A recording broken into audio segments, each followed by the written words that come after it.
Entry নিব সেই বিষয়টি আমি আলোচনা করব। তো আপনারা স্ক্রিনে দেখতে পাচ্ছেন যে আমি কিছু 3টি মুভিং এভারেজ লাইন এখানে স্থাপন করেছি এবং সেই সাথে স্টোকাস্টিক এবং আরএসআই এই দুইটা মিলে আমি একটা ইন্ডিকেটর তৈরি করেছি, সেটি আমি স্থাপন করেছি। তো আপনারা দেখতে পাচ্ছেন যে এই যে আমি ইন্ডিকেটরটি স্থাপন করেছি এটি মোটামুটি দুটি ইন্ডিকেটরের সমন্বয়ে তৈরি করা হয়েছে। এটি আমার নিজস্ব স্ট্র্যাটেজিতে তৈরি করেছি। এই ইন্ডিকেটরটি দেখে আপনারা ওভারবট এবং ওভারসোল্ড এই দুটি বিষয় লক্ষ্য করে ট্রেড এন্ট্রি নেবেন। এটি একটি 1 ঘন্টার চার্ট আমি আপনাদেরকে দেখাচ্ছি। এই 1 ঘন্টার চার্টে ওভারবট এই যে ঘটনাটি ঘটছে এখান থেকে দেখেন মার্কেট কিন্তু এই পর্যন্ত চলে গেছে। তো এই জায়গায় ওভারবটে গিয়ে 1 ঘন্টার চার্টে ওভারবট যখন হবে তখন আপনারা বাই এন্ট্রি নেবেন এবং ওভারসোল্ড যখন হবে তখন আপনারা বাই এন্ট্রি নেবেন এবং ওভারবট যখন হবে তখন আপনারা সেল এন্ট্রি নেবেন। এখন এই ইন্ডিকেটরটি যদি সেটিং করেন তো এই মোতাবেক আপনারা হয়তো একটি পেয়ারের এক থেকে 2বার ট্রেড আপনারা দিনে এন্ট্রি নিতে পারবেন, কিন্তু ভিন্ন ভিন্ন ট্রেডে ভিন্ন ভিন্ন পেয়ারে যদি যান তাহলে এটি হয়তো আপনাদের একাধিক সুযোগ হবে, 1টি 2টি না। আপনি মনে করেন যে জিবিবি ইউএস ডলারে হয়তো একটা এন্ট্রির সুযোগ হলো, ইউএসডি জেপিওয়াই সেখানে যায় দেখবেন যে আরেকটি সুযোগ হয়েছে, বা অন্যান্য নিউজিল্যান্ড ইউএসডি ওখানে যদি যান সেখানেও দেখা যাবে যে একটা সুযোগ হয়েছে। তো এই ওভারবট এবং ওভারসোল্ড এটি দেখে আপনারা ট্রেড এন্ট্রি নেবেন। এখন একটা কথা হচ্ছে এখানে যে ডিফল্ট ইন্ডিকেটরগুলো রয়েছে স্টোকাস্টিক অসিলেটর সেটি কিন্তু আপনারা একটু সেটিং করে নেবেন। ওই ডিফল্ট ইন্ডিকেটরটি মোটামুটি 4 ঘন্টার চার্টেও ভালো মতো কাজ করে না। তো সেক্ষেত্রে আপনাদেরকে একটু এটা আরও বৃদ্ধি করে নিতে হবে। আমি যেটা বলবো সংক্ষেপ না, ওখানে সংক্ষিপ্ত করা রয়েছে। ওখানে যেটা ওভারবট দেখাবে সেখানে দেখবেন যে ওভারবট থেকে আবারও মার্কেট 20-30 পিপ উপরে যেতে পারে। তো আপনারা যদি ওই ইন্ডিকেটরটি যদি আরও ইনক্রিজ করেন, তার যে ভ্যালুগুলো রয়েছে সেই ভ্যালুগুলো যদি ইনপুট করে ইনক্রিজ করেন তাহলে দেখবেন যে আপনার ফলাফলটা আরও ভালো হবে। মনে করেন যে আপনার স্টোকাস্টিক অসিলেটরে যে ডিফল্ট ইএটি থাকে বা মুভিং অ্যাভারেজে যে ডিফল্ট ইএটি থাকে সেটি আপনারা অবশ্যই ডাবল যদি করে দেন তাহলে এই বিষয়টি আপনারা মানে ফলস সিগন্যালগুলো আপনারা পাবেন না। তো ভিউয়ার্স এটি আমি এখানে আরেকটি কথা রয়েছে, সেটি হচ্ছে যে আপনারা বাইয়ের ক্ষেত্রে লক্ষ্য করবেন, বাই যখন এন্ট্রি নেবেন ওভারসোল্ড দেখে তো আপনারা বাই এন্ট্রি নেবেন, কিন্তু মার্কেট যদি আপনার আপ ট্রেন্ডে থাকে সেই ক্ষেত্রে ওভারসোল্ড থেকে আপনারা বাই এন্ট্রি নেবেন। কিন্তু মার্কেট যদি ডাউন ট্রেন্ডে থাকে তাহলে ওভারবট দেখে আপনারা সেল এন্ট্রি নেবেন। তাহলে ওভারবট এবং ওভারসোল্ড বিষয়টি দুটি বিষয়ের সাথে জড়িত।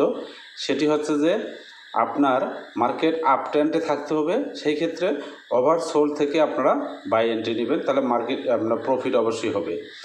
আর যদি মার্কেট ডাউন ট্রেন্ডে থাকে তাহলে ওভারবট দেখে আপনারা সেল এন্ট্রি নেবেন।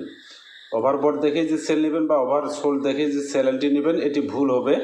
তার কারণ দেখা যাচ্ছে আপনি এই ইন্ডিকেটরের মোতাবেক হয়তো একটা এন্ট্রি নিলেন, সেই এন্ট্রিটি আপনার বিপরীতে চলে যাবে। ওভারবট ওভারসোল্ডও কিন্তু আপনার কাজ করবে না। তো সেই সাথে সাথে আমরা মার্কেটটি আপনারা আপ ট্রেন্ড নাকি ডাউন ট্রেন্ড সেটি লক্ষ্য করবেন। তো আমি এখানে যে চার্টটি দেখতে পাচ্ছেন এটি আমি আরেকটু জুম করি। এটি দেখতে পাচ্ছেন যে এই মার্কেটটি মোটামুটি আমার যে এখানে যে গ্রিন কালারের মানে আকাশি কালারের যে কালারটি রয়েছে সেটি হচ্ছে আমার একটা 60 দিনের মুভমেন্ট। তো মার্কেটটি এর উপরে রয়েছে, তাহলে এটি এই জায়গায় যে ঘটনাটি ঘটছে দেখেন এখানকার সাথে এখানে কিন্তু মিলে গেছে। আমার যে স্টোকাস্টিক অসিলেটর আমি নিজস্ব স্ট্র্যাটেজিতে তৈরি করেছি সেটির সাথে এখানকার যে ওভারবট সেটি মিলে গেছে। কিন্তু আবার দেখেন এই জায়গায় যখন সবুজ রেখাটি ক্রসিং করলো এখানেও কিন্তু দেখেন ক্রসিং করছে, এখানেও কিন্তু মিলে গেছে। আমি যদি ডার্ক স্কেল টেনে দেখাই, এই যে দেখতে পাচ্ছেন এইখানে যদি দেখাই আমি ক্রসিংটা, মনে করেন এই জায়গাতে একটা ক্রসিং হয়েছে, দেখেন এই জায়গাতে একটা ক্রসিং হয়েছে, এই জায়গাতে ক্রসিংটা হয়েছে, এই সবুজ রেখাটি লাল রেখাকে ক্রসিং করছে এই জায়গায়। আমার এখানেও কিন্তু তাই একই ঘটনা ঘটছে, মিলে গেছে কিন্তু এই ঘটনাটি। আবার এইখানে একটু একটু সোল্ড হয়েছে, তারপরে আবার কিন্তু বাই গেছে। তো এখানে যখন ইন্টার করে উপরে গেছে ঠিক এখানেও কিন্তু আমার উপরে চলে গেছে। তাহলে আমার মুভিং অ্যাভারেজ এবং স্টোকাস্টিক অসিলেটরটি আপনারা অ্যাডজাস্ট করে নেবেন। আমি বলবো না যে সংখ্যাগুলো এটা দেন এটা বলবো না। আমি বলবো যে আপনার মুভিং অ্যাভারেজটা 3টি সংখ্যায় আপনারা বিভক্ত করে নিয়ে স্থাপন করবেন, এবং স্টোকাস্টিক অসিলেটরটি যে আছে সেটি আপনারা ওই এমনভাবে স্থাপন করবেন যেন ওই মুভিং অ্যাভারেজের সাথে আপনার স্টোকাস্টিক অসিলেটরটি মিলে যায়। সেই সংখ্যাগুলো আপনারা এখানে ইনপুট করে বারবার ইনপুট করে আপনারা মিল করবেন। এটি আপনারা কোথাও পাবেন না, কোনো আর্টিকেল পরে পাবেন না, বা এখানে ডিফল্ট যে ইন্ডিকেটরগুলো রয়েছে সেগুলোতেও কিন্তু পাবেন না। এই সংখ্যাগুলো আপনারা দেখে দেখে ইনপুট করবেন। তো আমি যদি দেখাই, আমি যে কাজ করে রাখে দেখাচ্ছি, আমি আবার যদি এডিটে যাই, দেখেন আমি এডিটে কিন্তু এখানে আমি প্যারামিটারটি দেখেন, আমি কিন্তু 60 দিন এবং 18 দিন, 60 আর 18 এটি ইনপুট করেছি। তো এই 60 আর 18 যদি আপনারা ইনপুট করেন তাহলে এইখানে আপনার স্টোকাস্টিক এবং আরএসআই দুটি মিলে কিন্তু একসাথে কাজ করবে। ওকে, এটি যদি আমি বাদ দিই, আবার আপনি যদি মুভিং এভারেজে যাই, আমরা দেখতে পাচ্ছেন যে মুভিং এভারেজ, এই মুভিং এভারেজটি আপনার 52 দিনের, এবং এটি 52 দিনের, তার লাল যে মুভিং এভারেজটি রয়েছে এটি হচ্ছে আপনার 32 দিনের, এবং সবুজ যে মুভিং এভারেজটি রয়েছে সেটি হচ্ছে আপনার 20 দিনের। 3 দিনের মুভিং এভারেজ, অর্থাৎ আমি কি বললাম যে 20 দিন, 32 দিন এবং 52 দিন, এই 3 দিনের একটা মুভিং এভারেজ আপনারা ইনস্টল করে নেবেন। তো মুভিং এভারেজ কীভাবে ইনস্টল করতে হয় আপনারা অবশ্যই জানেন। আপনারা যদি ইনসার্ট বাটনে যান, ইন্ডিকেটরে গিয়ে মুভিং এভারেজ যান, মুভিং এভারেজে গিয়ে আপনারা প্যারামিটার লক্ষ্য করলে দেখবেন আমি এখানে 52 বসাইছি, আপনারা এখানে প্রথমটাতে দিবেন 20, দ্বিতীয় এটা যখন হয়ে যাবে তখন আবারও আরেকটা মুভিং এভারেজের ইন্ডিকেটরে যে আবার মুভিং এভারেজ উইন্ডোজটি নিয়ে আসবেন, সেখানে একটা সংখ্যা ইভেন ইনপুট, সেটি হবে 32। তারপরে যে তৃতীয়বারে আবার মুভিং এভারেজ নিয়ে আসে, সেখানে যে সংখ্যাটি হবে সেটি দিবেন আপনারা 52। এভাবে যদি দেন তাহলে আপনার এই ইন্ডিকেটরের সাথে আপনার স্টোকাস্টিক অসিলেটর যে রয়েছে সেটির কিন্তু অনেকটাই মিল পেয়ে যাবেন। আপনারা যদি ছোট ছোট সংখ্যা দিয়ে ইন্ডিকেটরগুলো সেটিং করেন তাহলে আপনারা অসংখ্য ফলস সিগন্যাল পাবেন, কিন্তু যদি বড় সংখ্যা দিয়ে যদি ইন্ডিকেটরগুলো একটু এডিট করেন তাহলে মোটামুটি আপনারা একটা প্রফিটেবল ট্রেড করতে পারবেন। তো ওই দীর্ঘ সময় সংখ্যা যদি আপনারা ইনপুট করেন করে যদি আপনারা ওভারবট, ওভারসোল্ড এবং সেই সাথে মার্কেট আপ ট্রেন্ড ডাউন ট্রেন্ডের লক্ষ্য রেখে যদি ওভারবট ওভারসেল মোতাবেক যদি ট্রেডগুলো এন্ট্রি নেন, হয়তো একটি পেয়ারে একবার আপনার সুযোগ হবে 1 ঘন্টায়, 1 ঘন্টার চার্টে একবার সুযোগ হবে, 4 ঘন্টার চার্টেও একবার সুযোগ হতে পারে। তো আমার জানা মতে 4 ঘন্টার চার্টে আপনার সুযোগ আসলে একদিনে হয় না, এটি সাধারণত 2-1 দিন পর পরে পাবেন একটি পেয়ারের 4 ঘন্টার আপনার ওভারসোল্ড এবং ওভারবট যে সুযোগটি। তো এক্ষেত্রে আপনারা যে অন্যান্য পেয়ারগুলো রয়েছে সেই ক্ষেত্রেও আপনারা যখন সেটিংটি জানবেন, সেই সেটিং মোতাবেক আপনারা সব পেয়ারে গিয়ে আপনারা আপনার এই ইন্ডিকেটরগুলো সেটিং করে দেখবেন যে ওভারবট, ওভারসোল্ড এবং সেই সাথে আপ ট্রেন্ড এবং ডাউন ট্রেন্ড দুটি লক্ষ্য রেখে আপনারা ট্রেড এন্ট্রি নেবেন। তো অবশ্যই আপনার ট্রেড প্রফিটে যাবে। আমি নিজেও আজকে একটা ফল্টসে পড়েছি, যার জন্য আমি এই টিউটোরিয়ালটি দিচ্ছি। আসলে আমার বাস্তবতার সাথেই আমি আমার টিউটোরিয়ালগুলো তৈরি করে থাকি।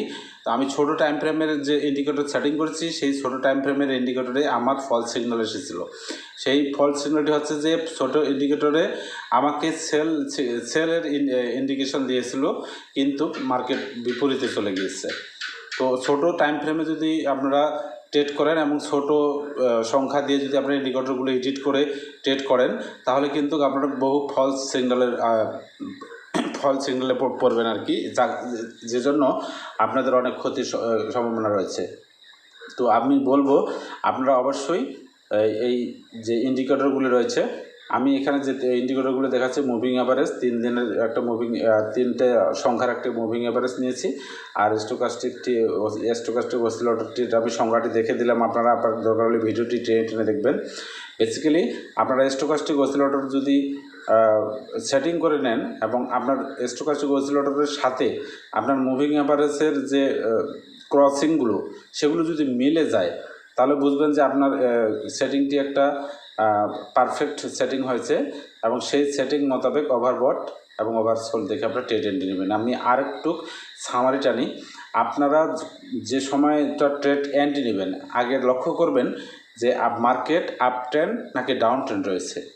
যদি আপ ট্রেন্ডে থাকে তাহলে ওভারসোল্ড থেকে শুধু বাই এন্ট্রি নেবেন, ওভারবট থেকে সেল এন্ট্রি নেবেন না। যদি ওভারবট থেকে সেল এন্ট্রিও নেন তাহলে আপনারা মাত্র 1 ঘন্টা চার্টের জন্য 10 পিপ থেকে 15 পিপ আপনারা প্রফিটের টিপি দিবেন, এর বেশি না। আর ডাউন ট্রেন্ডের ক্ষেত্রে ওভারবট যদি হয় সেখান থেকে আপনারা সেল এন্ট্রি নেবেন। এরপরও ওভারবটের প্রথম যে সেল এন্ট্রিটির আপনারা যে ভ্যালু দিবেন সেটি মাত্র 1 সেন্ট দিবেন। সেখান থেকে যখন আরও 10-15 পিপ আপনার যদি এক্সিট করে চলে যায়, 10-15 পিপ যদি এক্সিট করে চলে যায়, তাহলে ওই জায়গার থেকে আপনারা একটা 2 সেন্ট দিয়ে ভ্যালু দিয়ে আপনার ট্রেডটা এন্ট্রি নেবেন।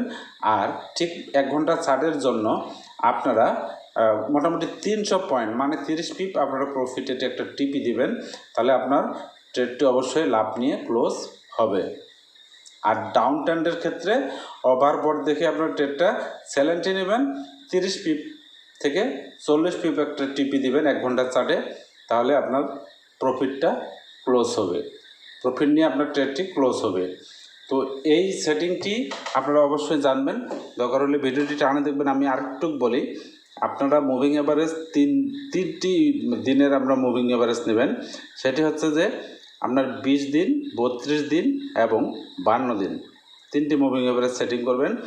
আর সেই সাথে স্টোকাস্টিক যদি মেলাতে চান, স্টোকাস্টিকের সাথে যদি আরএসআই মিল করে আপনারা কম্বাইন একটি স্টোকাস্টিক অসিলেটর তৈরি করতে চান, তাহলে সেক্ষেত্রে আপনাকে আমি দেখে দিলাম যে স্টোকাস্টিক অসিলেটরটি এডিট করে নেবেন।